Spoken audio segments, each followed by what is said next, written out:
Todos sean muy bienvenidos. Seguimos ahora con el Evangelio de Lucas y el relato de la transfiguración. Lucas 9, 28 al 36. También leeremos Segunda de Reyes 2, 1 al 11. Esta serie es Siguiendo las huellas de Jesús de Nazaret. Corresponde a la meditación 141, el miércoles 15 de julio. Yo soy Rafael Pola y todos sean muy bienvenidos.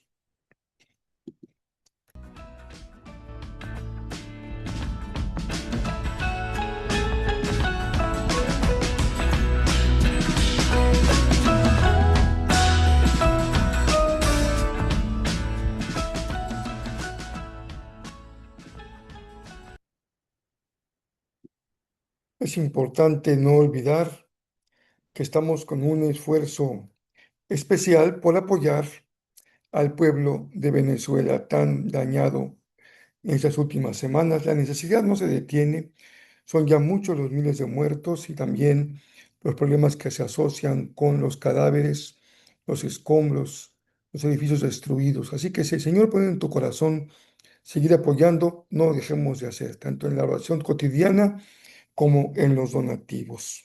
Pero vamos al texto bíblico que corresponde en esta ocasión a Lucas. Cerca de 8 días después, Jesús llevó a Pedro, a Juan y a Santiago a una montaña para orar. Y mientras oraba, la apariencia de su rostro se transformó y su ropa se volvió blanca y resplandeciente. De repente aparecieron dos hombres, Moisés y Elías, y comenzaron a hablar con Jesús. Se veían llenos de gloria y hablaban sobre la partida de Jesús de este mundo, lo cual estaba a punto de cumplirse en Jerusalén. Pedro y los otros se durmieron. Cuando despertaron, vieron la gloria de Jesús y a los dos hombres de pie junto a él. Cuando Moisés y Elías comenzaron a irse, Pedro, sin saber siquiera lo que decía, exclamó: Maestro, es maravilloso que estemos aquí. Hagamos tres enramadas como recordatorios, una para ti, una para Moisés y la otra para Elías. Pero no había terminado de hablar cuando una nube los cubrió, y mientras los cubría, se llenaron de miedo. Entonces, desde la nube, una voz dijo: Este es mi hijo, mi elegido, escúchenlo a él. Cuando la voz terminó de hablar, Jesús estaba allí solo. En aquel tiempo no le contaron a nadie lo que habían visto. Este es el relato que corresponde al Evangelio de Lucas, de lo que ya hemos venido leyendo desde la primera de las narrativas sobre la transfiguración de Jesús en el Evangelio de Mateo. Así que hoy seguimos con el Evangelio de Lucas. Muy bien,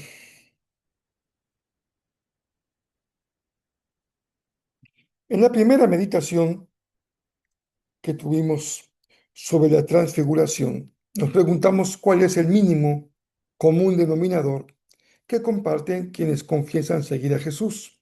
No me refiero solamente a la narrativa propia de Mateo, Marcos y Lucas, en que coinciden, sino todos aquellos que incluso hoy día, en diferentes grupos, denominaciones, estamos afirmando que seguimos a Jesús.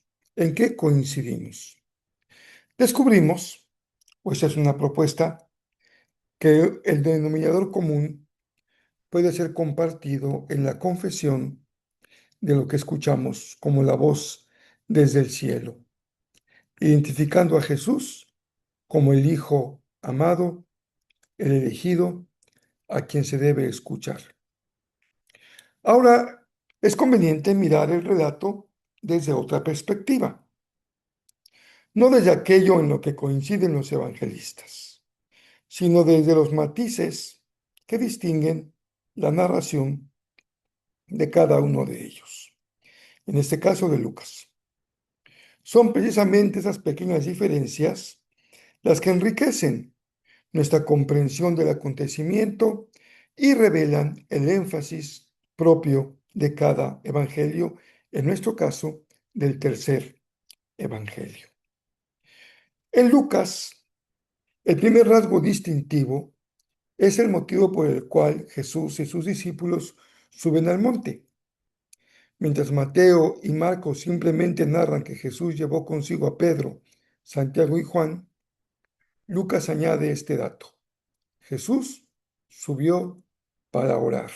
Verso 28. Más aún, señala que la transfiguración ocurrió justamente mientras oraban. Verso 29. Por lo cual, este no es un detalle secundario.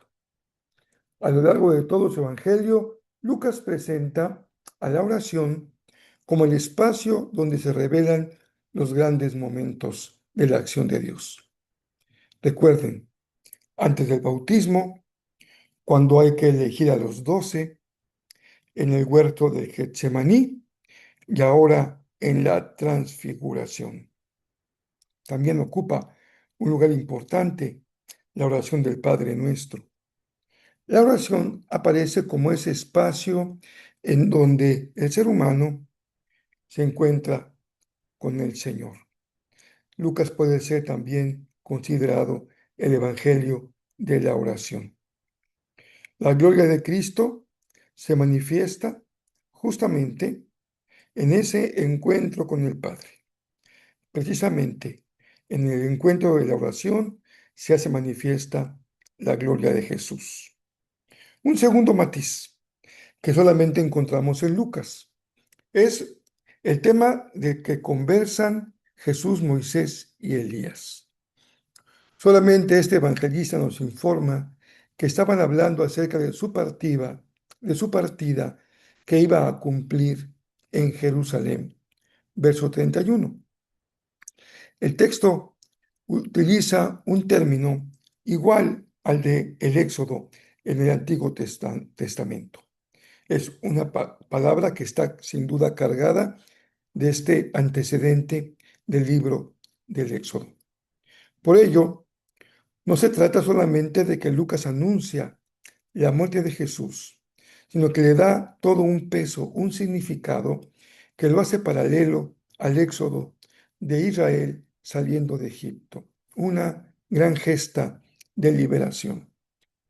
Así como Dios le dio libertad a su pueblo de los egipcios, ahora, en definitiva, mediante la muerte y resurrección de Cristo, sabe inaugurar la liberación completa de la humanidad. Que también recuerden que otro matiz peculiar de Lucas es que siempre tiene muy presente la dimensión universal que incluye a todo pueblo de la obra de Jesús como Salvador. Jesús se convierte entonces en ese lugar, ese escenario donde va a culminar ese gran acto redentor de Dios que inició allá en la tierra de la cautividad. También encontramos un detalle que puede ser visto como algo profundamente humano, pero no deja de tener también su peso espiritual. Pedro, Juan y Santiago, dice el verso 32, caen rendidos de sueño. No encontramos aquí a tres grandes próceres espirituales totalmente despiertos y vigilantes. Encontramos discípulos con limitaciones que apenas logran mantenerse despiertos frente a la intensidad de la manifestación gloriosa de la que están participando. Es hasta que despiertan que pueden contemplar la gloria de Jesús. Y no tenemos que llevar muy lejos nuestra interpretación para entender ese significado de un despertar de dos discípulos para ver la gloria de Jesús. Este episodio, sin duda, que es un anticipo de la escena de Getsemaní, donde los discípulos volverán a dormirse mientras Jesús ora, aunque ahora la gloria de Jesús está perfectamente unida con su transfiguración y en Getsemaní perfectamente unida a su sufrimiento y a su pasión. Como discípulos, queridos hermanos y amigos, nunca dejamos de tener la fragilidad humana. Eso permanece de manera constante. Siempre tenemos debilidades, cansancio físico, cansancio espiritual, dureza para comprender, para entender la palabra, para creer, pero lo que nunca falla, lo que es una constante, es la fidelidad de Jesús. Esa siempre está presente. También la voz que se presenta en la nube tiene una diferencia importante. Lucas registra en su evangelio la afirmación: Este es mi hijo, mi escogido, escúchenlo a él. Verso 35. Mateo y Marcos se refieren al hijo como el hijo amado. En los dos casos es un título verdadero, pero cada uno nos da un sentido, un matiz diferente en lo que es la dirección de la expresión celestial. El hijo amado, sin duda, nos hace pensar en esa relación única entre el Padre y el Hijo, una relación de amor. Pero la palabra el escogido evoca de manera directa las profecías de Isaías sobre el siervo del Señor, el que ha sido elegido para llevar sobre sí el sufrimiento del pueblo y cumplir el propósito salvador de Dios. Vean qué cosa tan extraordinaria.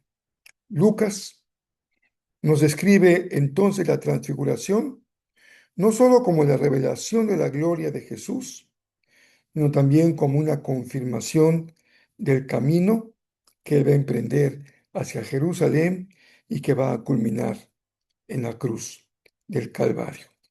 Es muy claro que no es otra la gloria de Jesús que la gloria de la cruz. Es en la cruz donde Jesús es glorificado y donde el Padre es glorificado en la obediencia del Hijo. Cuando vemos en conjunto el Evangelio de Lucas, este adquiere un perfil muy definido. La transfiguración no es solamente un acto realmente extraordinario de la divinidad de Jesús, es también la experiencia íntima de la oración, en la que se hace presente Moisés, la ley, y Elías, los profetas, y en ese ámbito de oración íntima se confirma que el camino del Mesías conduce sin ningún desvío hacia Jerusalén. Es difícil a veces de entender, lo que aquí está como el gran tema de Lucas. La gloria y el sufrimiento no son realidades opuestas, son dos dimensiones inseparables del mismo propósito redentor de nuestro Dios. Un lado de la moneda es la glorificación, el otro lado de la moneda es el sufrimiento. Las dos caras hacen esa moneda una moneda válida. La importancia de este relato no está únicamente en lo extraordinario del mismo. En realidad, su significado apunta a una parte integral del camino que conduce a la cruz y a la resurrección. La gloria no es un paréntesis luminoso, como un momento de gloria extraordinario en el camino de Jesús. Por el contrario, esta manifestación poderosa es una confirmación de todo lo que Jesús ha venido a hacer como parte de su misión. Por eso preguntémonos ahora algunas cosas respecto a la experiencia de los discípulos. La pregunta que podemos formularnos es: ¿qué sintieron los discípulos aquella ocasión? Pero la respuesta nos parece que el texto como que nos la induce. Es la exclamación de Pedro, la emoción de Pedro. Pero lo que realmente importa es preguntarnos, una vez vivida la experiencia, ¿qué quedó en las vidas de los discípulos? Los evangelios conservan el relato de la transfiguración, pero no lo hacen para darnos algunos datos más sobre la biografía de Jesús, ni para que nos despierte incluso una actitud morbosa sobre lo extraordinario, lo sobrenatural. Los evangelios dan cuenta de este acontecimiento porque fue clave y decisivo para comprender quién es Jesús y por qué Él debería recorrer el camino del sufrimiento antes de entrar en su gloria celestial. La transfiguración tampoco significa que Jesús en ese momento se convirtió en otra persona o en otro ser. Jesús es el mismo que siempre ha sido, pero los ojos de los discípulos se han abierto a esa manifestación de su gloria. Jesús es el mismo ayer, hoy y por los siglos. La gloria de Jesús no llega como una inyección desde afuera, como quien prende un foco para iluminarlo. No, la gloria de Jesús brota de su propia identidad, de manifestarse como quien Él es, el Hijo del Padre. Es una revelación, sí, claro, excepcional, pero que permanece bajo toda la enseñanza de su condición humana, como de su condición divina. Como afirmará después el Evangelio de Juan con toda claridad, se trata de la gloria que el Hijo posee desde antes de la creación y que ahora se deja contemplar en un instante. ¿Cómo reaccionan los discípulos? Como cualquier ser humano, como tal vez lo haríamos tú o lo haría yo, frente a experiencias espirituales tan intensas, pues deseamos que nunca se acabe, ¿no es cierto? Cuando hemos tenido la bendición de un culto extraordinario, donde ha habido una música de inspiración, palabra que ha hablado a nuestro corazón, ha hablado compañerismo, tal vez ha sido parte de eso que se llama un gran avivamiento. Deseamos que eso nunca termine, se prolongue en el tiempo, indefinidamente, pero en este caso del Evangelio nos enseña que aunque Pedro propone levantar enramadas para permanecer allí, Jesús, en cambio, desciende del monte. La adoración cristiana nunca se queda en la cumbre, nunca se queda en la cúspide, nunca se queda en lo alto, siempre tiene que descender a la realidad. El reino de Dios no es, queridos hermanos, no es un momento de exaltación, en donde alguien se refugia en experiencias extraordinarias. El reino de Dios se va proclamando en el camino hacia Jerusalén, donde el amor es obediencia, donde el amor es servicio y donde el amor es entrega. La transfiguración nos recuerda, por tanto, que una experiencia espiritual, por profunda que sea, y la que todos hemos compartido como una primera experiencia espiritual clave, es nuestra conversión, solo alcanza su verdadero sentido cuando, empezando en la conversión, produce una transformación duradera, permanente. Tu fe no es auténtica por los momentos intensos vividos en la cúspide de la montaña. Tu fe es auténtica porque se mantiene constante en todo momento, en el valle, en la montaña y en el hueco de un abismo que a veces debemos de descender para llegar allá a tocar el terreno más necesitado. Esa es la gran lección de la montaña. La gloria nunca es dada para quedarse en ella, sino un momento de fortaleza para que los discípulos se levanten del sueño y vean lo que Dios les puede mostrar. Pero que para que sigan caminando con firmeza hacia la cruz, siendo preparados para el servicio del reino de Dios. Déjenme leerles ahora el texto de Segunda de Reyes 2, 1 al 11.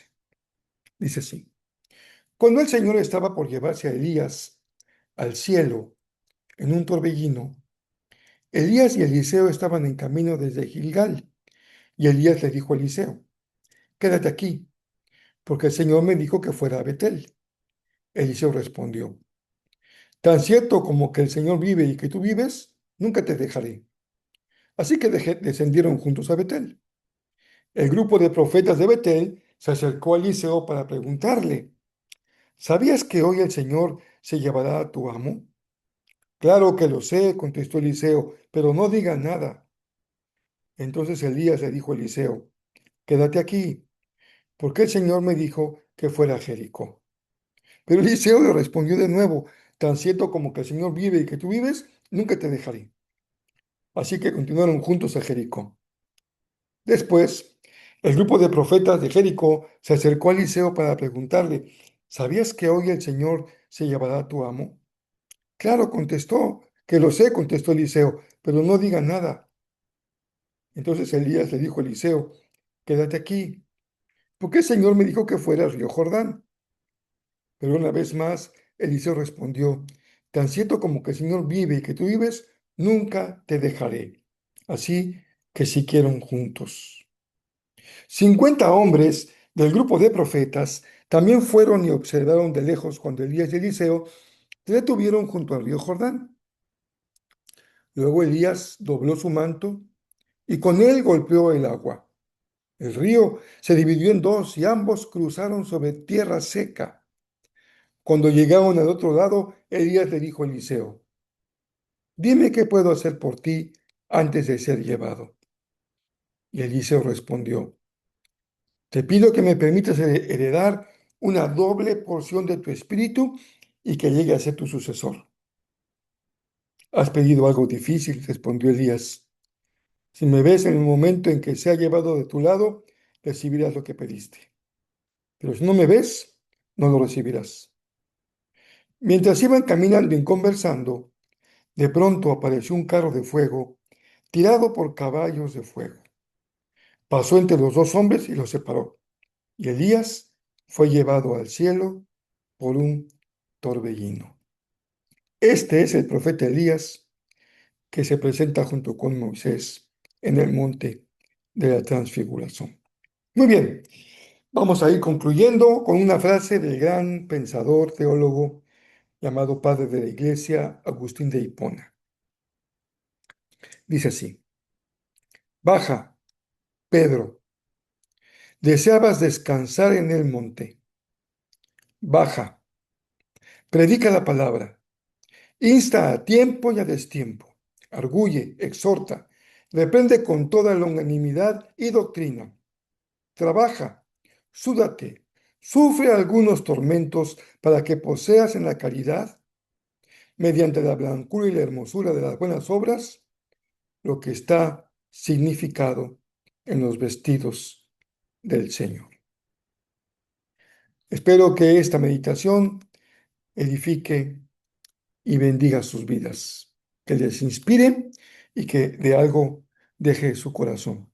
Les invito a que esta noche, si estamos todos en la misma sintonía, nos reunamos en nuestra reunión de oración a las 8 de la noche por la página de YouTube, perdón, de Facebook de Jezreel. Ahí nos encontramos para tener un tiempo de oración. Si ustedes son parte de nuestra comunidad de fe aquí en Jezreel, recuerden que hemos regresado a cero. La lista de oración está completamente limpia y a partir de esta semana debemos ir integrando los motivos, que algunos se repiten, hay que incluirlos, no los eliminamos, pero tenemos que saber que hay que mantenerlo. Así que por favor hagan contacto con Mimi para que puedan actualizar la lista de oración. Un abrazo muy cariñoso para cada uno.